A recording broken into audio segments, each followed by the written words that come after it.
Lecture du livre Discours de Charles Finet, Les réveils religieux. Page 90. Grand 5. Les conséquences de la plénitude de l'esprit. Petit 1. On vous appellera excentrique, et probablement que vous méritez cette épithète.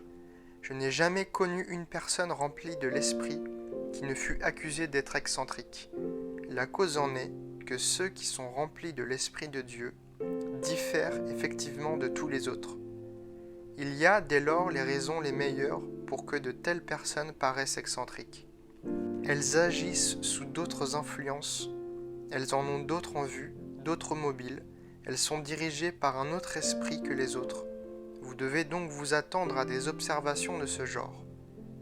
Combien souvent j'ai entendu dire de telle ou de telle personne « C'est un brave homme, mais il est un peu exalté ». Quelquefois, j'ai demandé des détails sur cette exaltation, pour savoir en quoi elle consistait. En écoutant la liste des accusations, j'ai vu que le tout revenait à être un homme spirituel. Mettez-vous bien dans l'esprit que vous serez un excentrique. Il y a une exaltation affectée. Dieu nous en garde. Mais il y en a aussi un état de l'âme où le fidèle est si profondément saturé de l'Esprit de Dieu qu'il doit agir et agira de manière à paraître étrange et excentrique aux yeux de tous ceux qui ne peuvent pas comprendre les motifs de sa conduite. Petit 2.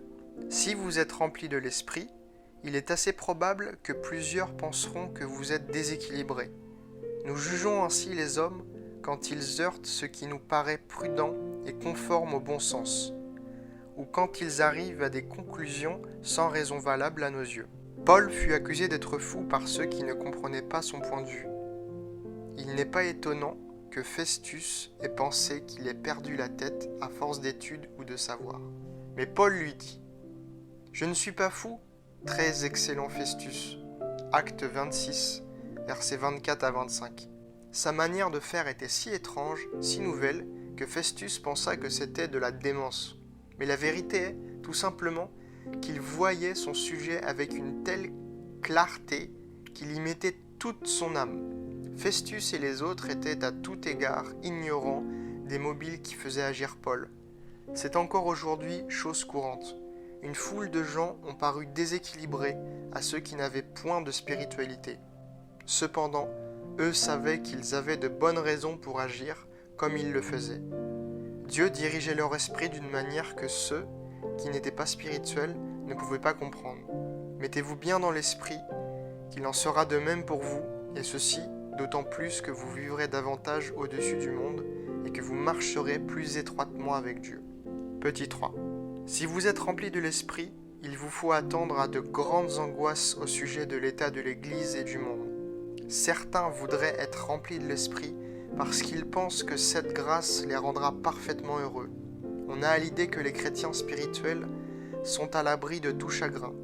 Mais il n'y a jamais eu de plus grande erreur. Lisez votre Bible et voyez combien les prophètes et les apôtres ont continuellement soupiré à la vue de l'état de l'Église et du monde.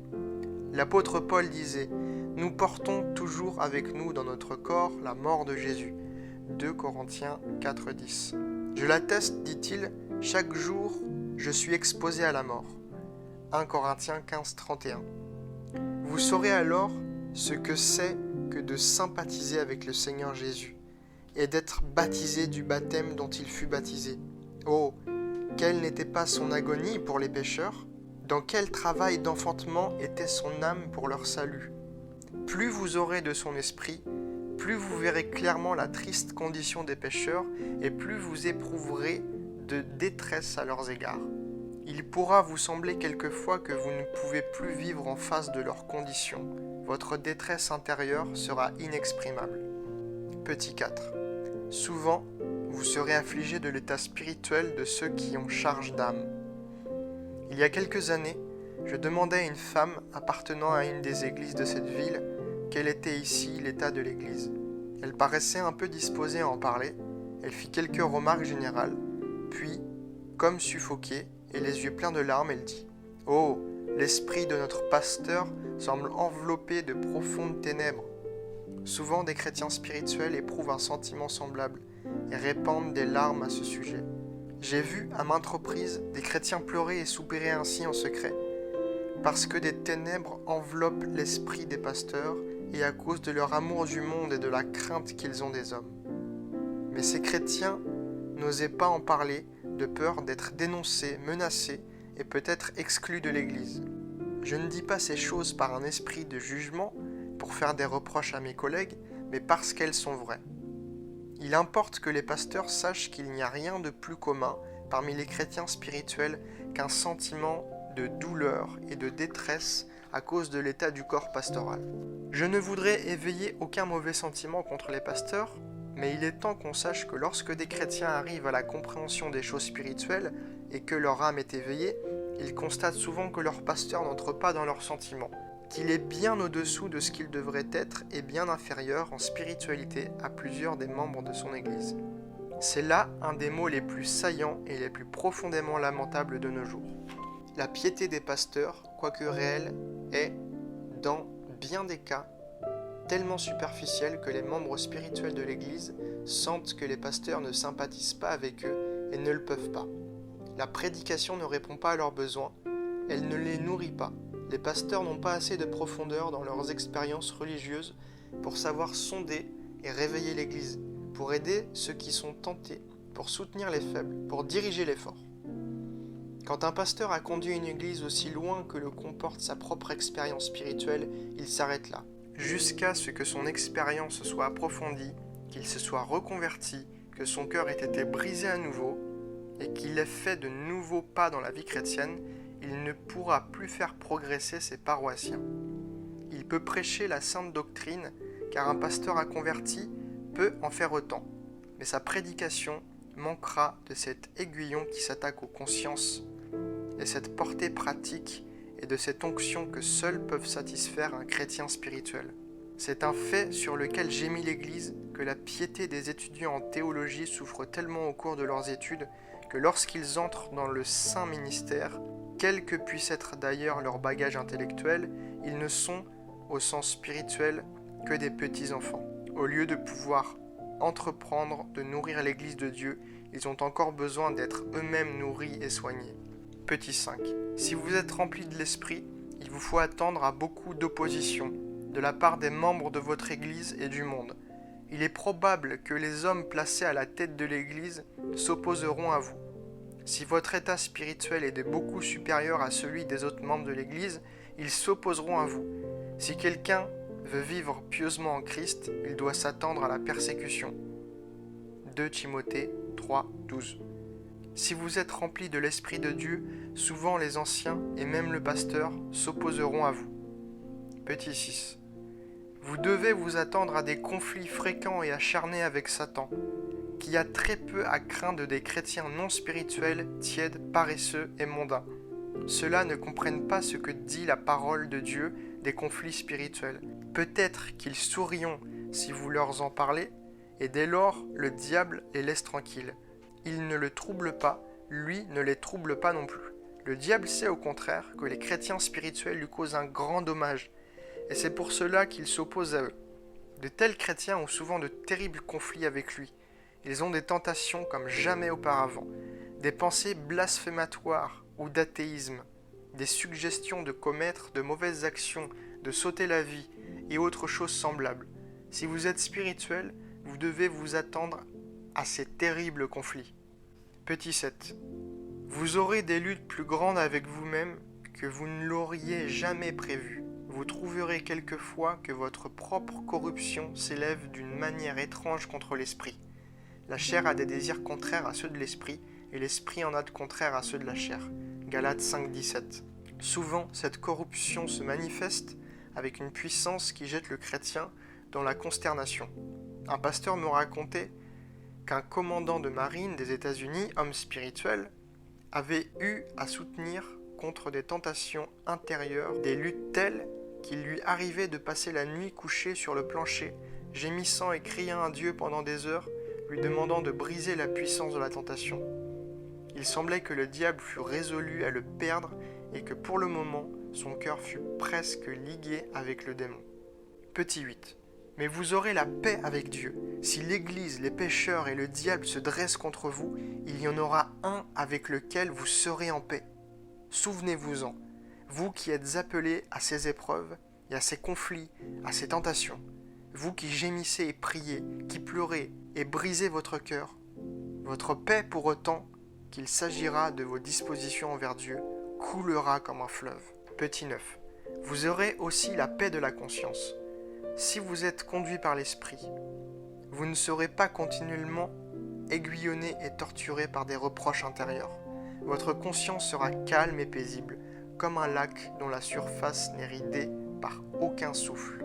Petit 10. Si vous êtes rempli de l'Esprit, vous serez utile.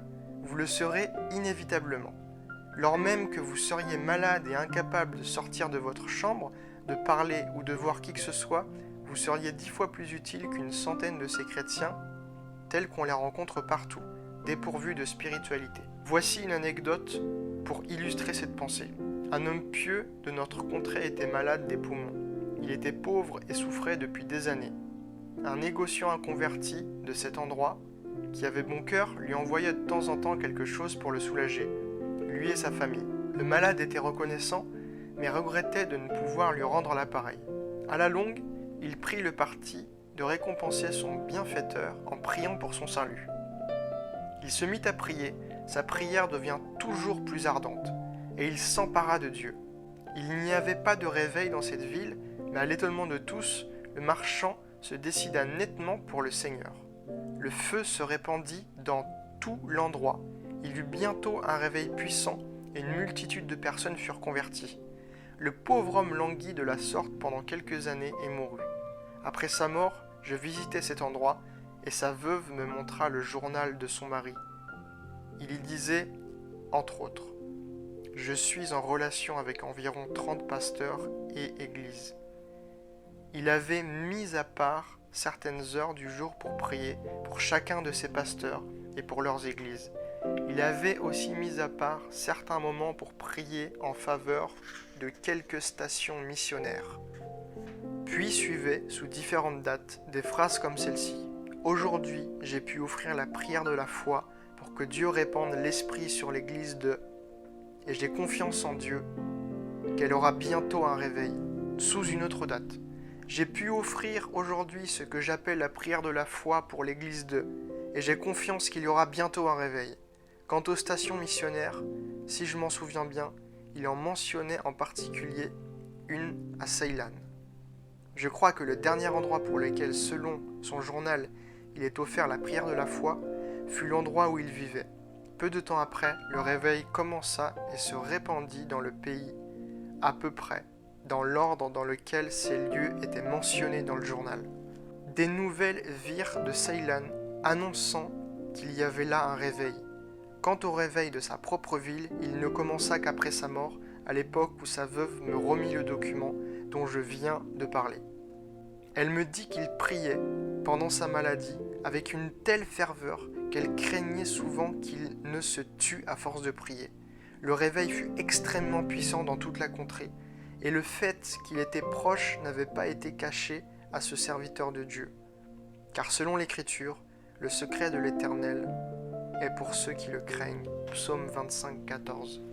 Voilà comment cet homme, trop faible pour sortir de sa maison, fut cependant plus utile au monde et à l'Église de Dieu que tous les chrétiens sans cœur de cette région, se tenant entre Dieu et les désolations de Sion, et répandant son cœur dans la prière de la foi, il fut vainqueur de Dieu et des hommes. Genèse 32, 28. Petit 11. Si vous êtes rempli de l'Esprit, vous ne serez pas angoissé, irrité ou vexé lorsqu'on parlera contre vous. Quand je vois des gens s'agiter ou s'impatienter pour la moindre chose qui les concerne, je suis sûr qu'ils ne sont pas remplis de l'Esprit. On pouvait dire contre Jésus tout ce que la malice peut inventer sans qu'il fût troublé le moins du monde. Si vous voulez être doux sous la persécution et montrer par votre exemple ce qu'est le caractère de Jésus et honorer ainsi la religion, il vous faut être rempli de l'Esprit. Petit 12. Si vous êtes rempli de l'Esprit, vous vous emploierez avec sagesse à la conversion des pécheurs.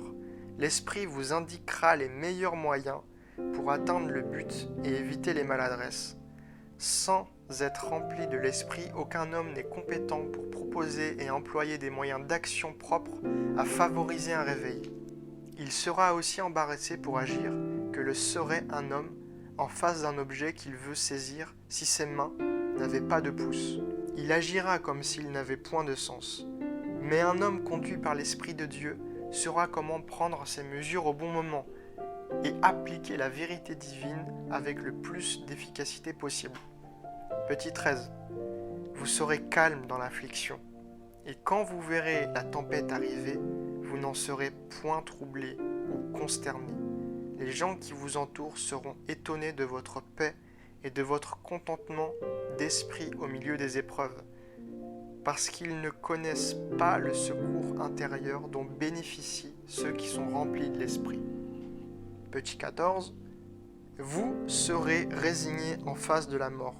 Vous vous sentirez toujours prêt à mourir, vous n'aurez pas peur de la mort, et après votre mort, vous serez d'autant plus heureux pour toujours dans le ciel.